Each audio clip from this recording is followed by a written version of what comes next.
Kung napapanaginipan mo ang mga pangpaswerte na nakapaloob sa video na ito, ibig sabihin ay isa ka sa mga maswerte. Dahil marami ang nagsasabi na kapag napanaginipan mo ang mga ito, darating ang swerte dahil ito umano ang mga senyales nito. Hindi lang ito nagsasabi kung ano ang mga nangyayari kapag tayo ay gising.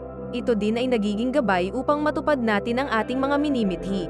Narito ang mga panaginip na may senyales ng swerte o kayamanan. Simulan na natin.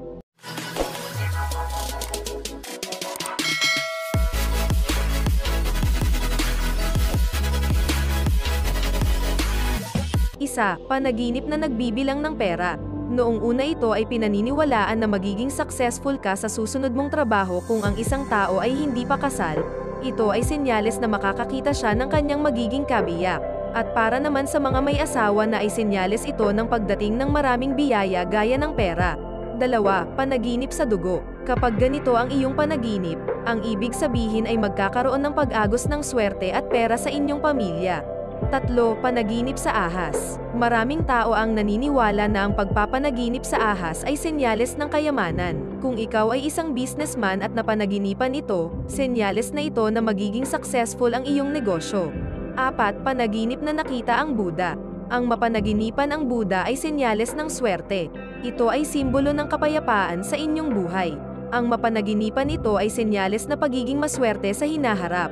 5. Panaginip na nangingisda. Isang rare na panaginip ang pangingisda. Ito ay senyales na makakakuha ka ng swerte at ikaw ay magiging sikat sa hinaharap. Ang isang lalaki na nanaginip na nangingisda ay makakahanap ng kanyang kabiyak sa buhay. Kapag sa babae naman ay mabubuntis o gaganda ang takbo ng hanap buhay. 6. Panaginip na nakikita ang ilog. Noong unang panahon, ang tubig ay simbolo ng pera. Kapag ito ang iyong napanaginipan ay dadaan ang pera sa iyo ng walang humpay lalo na kung tag-ulan. 7. Panaginip ng apoy. Isa itong indikasyon na magiging matagumpay ka sa iyong career. Ito din ay senyales ng pagiging masipag sa paghahanap ng pera.